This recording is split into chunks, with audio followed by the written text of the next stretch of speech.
Hello student, আজকে আমরা class 10-এর ত্রিকোণমিতির পুরুষ যে অঙ্কগুলো আমরা এর আগে করেছিলাম তার আজকে সেকেন্ড ক্লাস।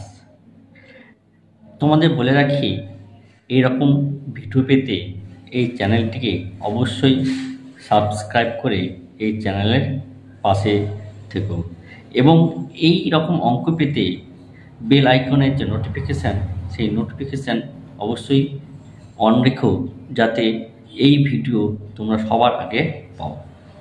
তো কথা না বলে আমরা এই ক্লাসটাকে শুরু করি, এবং ক্লাস শুরু করার আগে একটা রিকোয়েস্ট, অবশ্যই এই চ্যানেলটিকে সাবস্ক্রাইব করে রাখবে। দেখো, আমরা আজকে এই পুরুষকোণের সেকেন্ড ক্লাস করছি। এর আগে আমরা প্রথম ক্লাস কিন্তু করেছি, বা প্রথম ক্লাসে এই ভিডিও আপলোড করা আছে। আজকে আমরা শুরু করব 3 নম্বরের অঙ্ক থেকে। 3 নম্বরের অঙ্কটা কি বলছে, আলফা ও বিটা কোন দুটি পরস্পরের পুরুষকোণ হয়, তাহলে দেখায় যে 1 নাম্বার, 2 নাম্বার, 3 নাম্বার, এখানে 3টা অঙ্ক আছে। তাহলে এখানে অঙ্কটা কি বলছে দেখা যাক। এখানে বলেছে আলফা প্লাস বিটা এরা কি পুরুষকোণ। তাহলে আলফা প্লাস বিটা যদি পুরুষকোণ হয়, তাহলে 1 নম্বর দাগের অঙ্কটা কি বলছে যে sine square alpha plus sine square beta equal to 1, এটা আমাকে প্রুভ করতে বলছে। তাহলে আমরা জানি যে এলএইচএস ধরে নেব। এলএইচএস ধরানোর পর এলএইচএস কি বলেছে, sine square alpha plus sine square beta. দেখো, এই sine square alpha plus sine square beta, এই দুটোর মধ্যে যে কোনো একটাকে আমাদের কী করতে হবে, চেঞ্জ করতে হবে, এবং একটাকে ফিক্সড রাখতে হবে। তো আমরা প্রথমটাই চেঞ্জ করছি। তাহলে এটা কী হবে, সাইন স্কয়ার। দেখো, আলফার পরিবর্তে তাহলে আমি কত লিখতে পারি, 90 ডিগ্রি মাইনাস কত, বিটা। আর এই যে অংশটা আছে, এই অংশটাকে আমি কী করলাম, ফিক্সড রেখে দিলাম। তাহলে এটা আমরা কি লিখতে পারি, তাহলে যেহেতু 90 আছে, তো 90 থাকলে সাইনটা কিসে কনভার্ট হয়, কস স্কয়ার বিটা, অর্থাৎ এখানে যে কোণটা থাকে সেটা বসে, প্লাস সাইন স্কয়ার বিটা। তাহলে দেখো, cos square beta plus sine square beta, অথবা sine square beta plus cos square beta, মানে দেখো এটা আমরা কত লিখতে হবে, 1। দেখো, আর এসে কিন্তু আমাদের 1ই বলেছিল। তাহলে এটা আমরা প্রুভ করে দিলাম। তাহলে আশা করি বোঝা গেছে। দ্বিতীয় অঙ্কটা কি বলেছে দেখা যায়।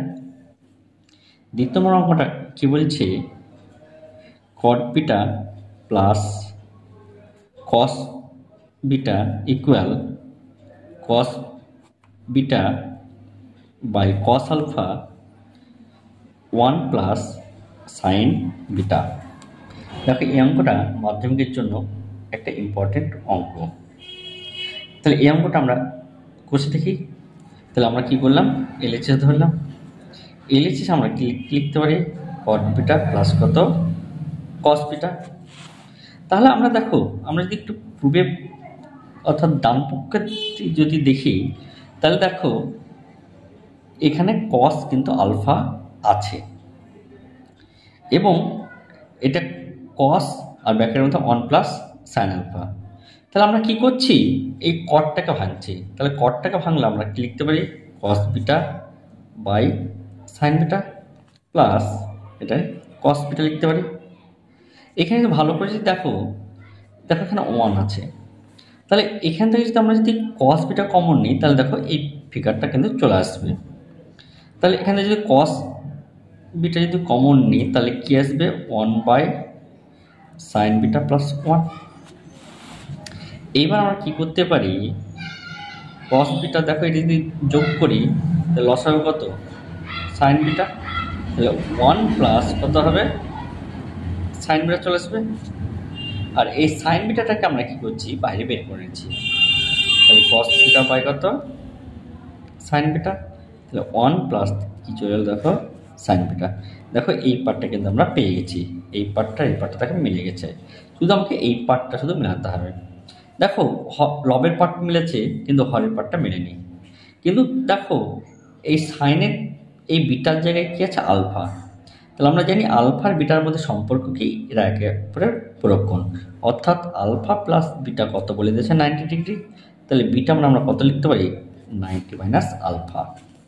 তাহলে আমরা চেঞ্জ করি, তাহলে কস বিটা, তাহলে এই বিটার জায়গায় আমরা তাহলে কি লিখতে পারি 90 ডিগ্রি মাইনাস আলফা, এটা 1 প্লাস কি হবে সাইন বিটা। তাহলে এটা কি থাকলো কস বিটা। তাহলে দেখো 90 আছে, এই 90-র জন্য সাইনটা কিসে চেঞ্জ হবে, কসে।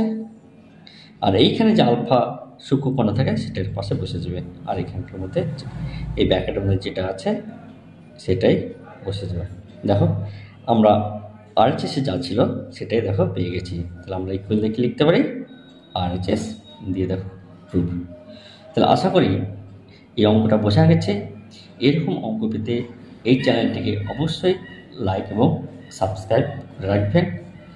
আশা করি এই ভিডিওটি ভালো লেগেছে। ধন্যবাদ। পরের ভিডিওতে আবার দেখা হবে।